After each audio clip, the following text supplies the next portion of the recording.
O que é Buy and Hold? Esse é o tema do nosso bate-papo de hoje.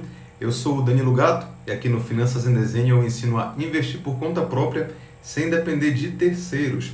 Se vocês estiverem vendo esse vídeo no YouTube, se inscrevam no canal e também me sigam no Instagram, porque é lá que eu gravo todos os dias essas aulas e aí vocês podem participar da gravação ao vivo. Então, galera, o tema de hoje é Buy and Hold, tá? Então, a gente começa aqui falando um pouco de ações. Então, ações, como vocês bem sabem, né, basicamente uma parte de uma empresa, né? Quando a gente compra uma ação, nós estamos nos tornando sócios de uma empresa naquele pequeno percentual que aquela ação representa, tá? E aí, uma ação, né, o mercado de ações, na realidade, ele é muito complexo. Você consegue ganhar dinheiro com a valorização das ações, com proventos, tentando prever curto prazo, médio prazo, longo prazo. Então, os investidores com o tempo começaram a tentar criar formas de investir em ações para ter um procedimento, né, para ter uma metodologia para conseguir investir e ter um tipo de rentabilidade, né, para criar, vamos lá, regras a seguir. Então, eles conseguem dessa forma ser mais eficientes, né, na forma que eles vão investir em ações. E aí, dentre várias estratégias que foram sendo criadas aí no decorrer do tempo, uma que se popularizou muito, que até existem investidores aí muito famosos, né, bilionários como Warren Buffett, que praticam essa forma aí de investimento em ações, é a estratégia do Buy and Hold. O que é isso?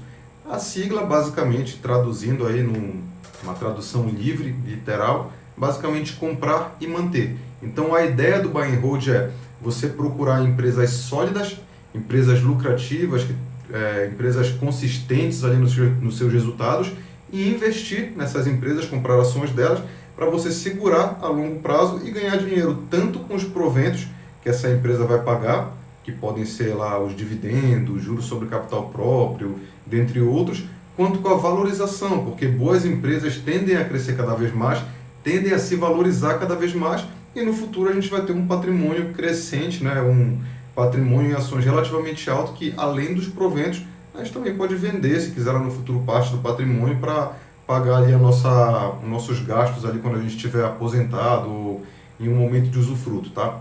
Legal, Danilo. Então, como é que a gente faz para escolher ações para o Buy and Hold?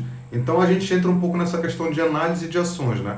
E a análise de ações, ela pode ser feita de formas diferentes. Hoje você tem duas escolas principais de análise de ação. Você tem a análise fundamentalista e a análise técnica, também chamada de análise gráfica, tá? A análise técnica, vou começar por ela porque não é a que a gente vai falar hoje, é a análise que, como o próprio nome mostra, a análise gráfica, ela quer entender tendências gráficas, né, dos gráficos de cotação das ações. Então, basicamente, quem pratica esse tipo de análise estuda uma série de padrões matemáticos, padrões dos gráficos, para tentar entender, né, o passado do gráfico e tentar projetar e tentar prever, né, o futuro dele, tá? Tanto tendências de curto, de médio e de longo prazo. Então, esse é um tipo de análise que não está olhando muito para a empresa como negócio, como empresa. Ele está olhando mais para realmente como é que funciona a oscilação de cotação daquela empresa específica, né, do gráfico dela. Então, é mais ou menos assim, de uma forma muito resumida, muito simples, só para entender, é tipo assim, dentre os vários padrões de gráficos que eu estudei, tem um que demonstra que se ele fizer um determinado desenho para baixo, ele tende a fazer um determinado desenho para cima. Então, se eu identificar que aquele desenho para baixo aconteceu, eu posso ir lá e comprar aquela ação, esperando que aquele outro desenho para cima ocorra em seguida e eu vendo ela com lucro. Seria mais ou menos isso uma análise gráfica. Então, notem que em nenhum momento eu necessariamente fui lá e estudei a empresa, o setor dela, esse tipo de coisa. Então, a análise gráfica ela normalmente serve mais para quem faz trade ou para quem faz day trade, né, que são essas operações especulativas de curto prazo com ações. Para quem pensa em comprar ações para longo prazo, em se tornar sócio de uma empresa, né, olhar a empresa como um negócio de verdade, para quem está querendo fazer o buy and hold, no caso, você usa a análise fundamentalista. O que é a análise fundamentalista? É a análise que você analisa os fundamentos da empresa. E o que são fundamentos? Fundamentos são uma série de dados, tá? De informações sobre a empresa que conseguem nos demonstrar como ela funciona em termos de negócio, como funciona em termos econômicos, né? Toda a parte financeira da empresa e como ela se insere no mercado como um todo, tá? Então você vai analisar a empresa como um negócio, que é o que ela realmente é, uma empresa, tá? Tá? Então, a análise fundamentalista é a análise que a gente faz, por exemplo, se algum amigo nosso chega e nos oferece sociedade em alguma coisa, num restaurante, numa padaria, sei lá, numa loja. O que você vai fazer? Você vai querer ir lá, você vai querer visitar a loja, pedir para o seu amigo lá todas as demonstrações financeiras, você quer saber quanto ela lucra, se ela é endividada, se ela não é, quanto é o faturamento, qual que é a margem de lucro. Então, quando você está fazendo isso, você está analisando os fundamentos daquele negócio. Então, ações representam empresas e se nós queremos nos tornar sócios, enxergar as ações como que elas são, empresas para longo prazo, a gente vai justamente analisar os fundamentos através da análise fundamentalista. Como vocês podem notar, é um negócio bem complexo, tá? Porque uma empresa pode ter diversos fundamentos, diversos dados que você pode analisar para poder montar sua análise. Então, cada investidor vai acabar definindo quais são os critérios, quais são os fundamentos principais que você vai usar para tomar sua decisão ali de comprar ou vender uma ação, tá? Então, a gente busca comprar no Buy and Hold ações, né, de empresas que apresentem bons fundamentos. O que seriam, Danilo, exemplos de bons fundamentos, tá? Na minha opinião, alguns dos fundamentos mais importantes, quando você pensa em se tornar sócio de uma empresa a longo prazo, seriam, por exemplo, lucro consistente, tá? Então, uma empresa é um negócio, e um negócio sobrevive de lucro, tá? Então, um negócio que não lucra, ele está fadado, se ele continuar assim, a falência, né? A quebrar. Então, você pegar uma empresa que tenha lucro consistente, é um excelente fundamento, para mim é um dos mais importantes, se não o mais importante, tá? Mas é óbvio que você nunca analisa nenhum indicador isolado, você sempre vê ele num contexto. Então, o lucro é um deles. Outro tipo de fundamento, você analisar a situação de caixa e dívida da empresa. Aquela é uma empresa que tem um fluxo de caixa saudável, ou ela é uma empresa que o fluxo de caixa dela é inconstante, ou então que ela tem uma dívida ali alta em relação ao caixa dela, em relação à receita que ela gera. Então, isso também é uma coisa importante de você analisar. Não basta ser lucrativa, a empresa também, o ideal é que ela tenha uma situação de caixa ali saudável e de dívida controlada, tá? Ter dívida não é necessariamente ruim para uma empresa de capital aberto, uma empresa gigantesca, porque as empresas muitas vezes tomam, né, dívida para se alavancar e crescer mais rápido. Agora, essa dívida tem que estar sob controle, tá? Então, só ter uma dívida não é, nossa, tem dívida, é horrível. Não, mas você consegue comparar aquela dívida em relação a alguns indicadores para saber se é uma dívida saudável, tá? Então, uma empresa, na minha opinião, que tem alguns fundamentos, ela deve ter uma dívida saudável. Além disso, o ideal, na minha opinião, é que ela esteja também em setores perenes da economia, né? Aqueles setores que não são muito cíclicos, que são setores assim que têm uma demanda constante. Por exemplo, setor elétrico, setor de saúde, setor bancário, seguros, né? O setor financeiro como um todo. Então você tem aí setores que eles têm uma demanda constante na economia e que, se você tiver empresas que atuem nesses setores, a tendência é que elas sempre vão ter seus serviços requisitados. Então, também seria, no meu critério, um bom fundamento a empresa estar em um bom setor, né? Além disso, você tem a governança corporativa, né, que são as práticas de gestão da empresa, de tomada de decisão. Então, isso é uma análise mais subjetiva, né? Na maioria dos casos. Uma das poucas formas objetivas de você analisar a governança é você ver qual o segmento de listagem dela na B3. Se é uma empresa que está no novo mercado, por exemplo, é considerado o melhor segmento hoje em termos de governança corporativa, tá? Quando a empresa entrega a mais do que o que a bolsa pede para ela, para ser considerada ali, para ter a governança considerada saudável, vai. Então, essa questão de governança também é algo muito importante, né, para você, como sócio minoritário, se sentir protegido em relação à forma que a empresa toma decisões.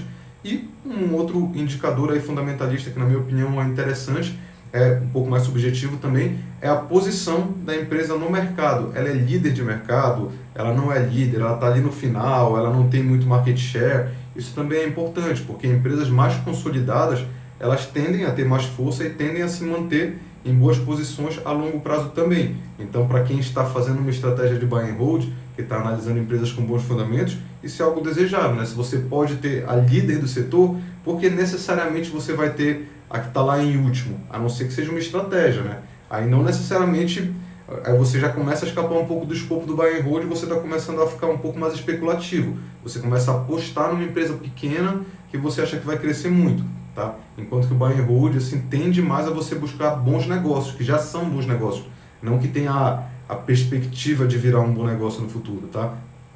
Então, você busca empresas desse tipo. Legal, Danilo. E quando é que eu devo vender, então, a empresa? Já que o buy and hold prega você comprar e segurar para ficar lucrando com essa empresa para o resto da vida, virar um negócio ali, se bobear, que você vai passar para os seus filhos, né, enquanto a empresa continua boa, o que seria um fator que me levaria a vender uma empresa? É teoricamente quando ela começa a perder os fundamentos que te fizeram comprá-la em primeiro lugar. Então, se você comprou uma determinada empresa porque você acreditava que ela era lucrativa, tinha caixa de dívida equilibrada, por exemplo, se é uma empresa que daqui a pouco começa a ter lucros inconsistentes, né, talvez por uma má gestão ou porque não está conseguindo se manter atualizada aí com o mercado, ou então começa a se endividar muito, né, começou a tomar dívida para crescer e não conseguiu tomar boas decisões financeiras de modo a aumentar aquele lucro, né, aquela receita para depois pagar aquela dívida, então pode ser que ela esteja perdendo os fundamentos. Se você coloca aquela empresa em quarentena, ficou observando ela ali 1 ano, 2 anos, dependendo ali do quão sensível foi a mudança, e aí você pode optar por dizer, cara, essa empresa não tem mais os fundamentos que me atraíam nela, então eu vou vendê-la. Uma outra situação, por exemplo, tem uma empresa americana chamada Altria. Eu sempre gosto de usar esse exemplo dela porque foi uma das empresas que trouxe mais retorno aos acionistas aí nas últimas décadas. Se não há que trouxe mais retorno, né? Estava ali no top das empresas que trouxeram retorno. Só que qual que é o setor de atuação dela? Cigarros, tá? Ela é uma empresa de cigarros. Então, uma pessoa que de repente vê o setor como algo muito importante na sua análise de fundamentos, ela pode dizer, cara, esse setor está fadado ao fracasso, o setor de cigarro não tem futuro, as pessoas estão fumando cada vez menos e não sei o quê. Então essa empresa, por mais que ela esteja dando lucro hoje, eu não acredito no futuro dela. Então, para minha análise fundamentalista, com os critérios que eu julgo importantes, a empresa estar no setor de cigarro não é compatível com a minha análise. Então, eu poderia, por exemplo, vender essa empresa porque eu não acredito mais no setor dela. Enquanto que, de repente, se eu tivesse comprado ela lá nos anos 70, sei lá, eu podia acreditar que é um setor que estava em plena expansão, mas que hoje em dia já não funciona mais.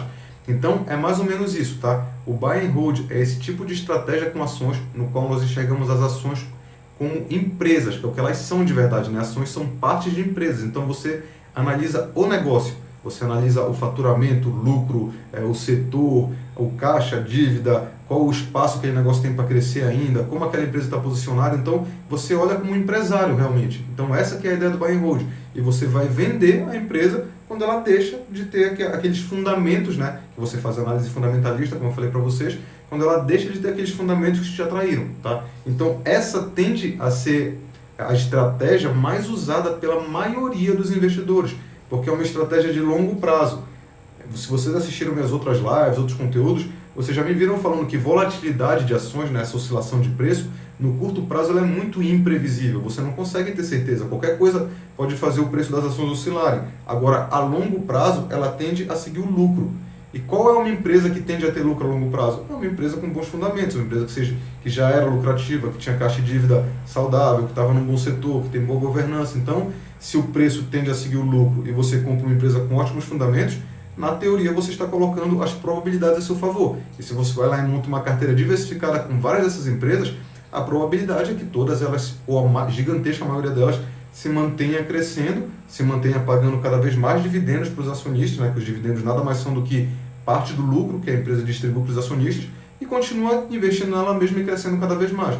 Então é por isso que o buy and hold, quando a gente joga para longo prazo, escolher boas empresas hoje que tendam a se manter boas empresas no futuro, a gente está jogando a chance a nosso favor e tende a ser a estratégia que mais dá certo para a maioria dos investidores, tá? Aí você vai ter aquela minoria que é especuladora, que quer usar estratégia de mais curto prazo, de tentar buscar ali aquela empresinha que começou a dar certo, que tem grandes chances de estourar daqui a 2 anos, aí você começa a entrar na área do risco.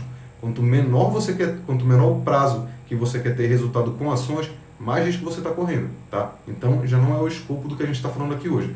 Então, na minha humilde opinião, a maioria dos investidores que visam só pegar continuar trabalhando, eu quero continuar sendo médico, quero continuar sendo advogado, arquiteto, engenheiro, e só quero pegar meu dinheiro e investir em boas ações e ter um dinheiro para me aposentar lá na frente, conseguir multiplicar meu patrimônio, a estratégia que provavelmente mais vai funcionar para você seria o buy and hold. Então, é muito bom você começar estudando por ela, tá certo? E galera, mandem direct, falem o que vocês estão gostando, se tem alguma melhoria a fazer. Quando vocês virem essa live passando por aí, deem uma curtida nela, escrevam algum comentário aí que vocês ajudam a apoiar no meu trabalho e fazer ele chegar a mais pessoas, beleza? Boa noite para vocês, galera. Vão dormir que já tá tarde e a gente se vê amanhã.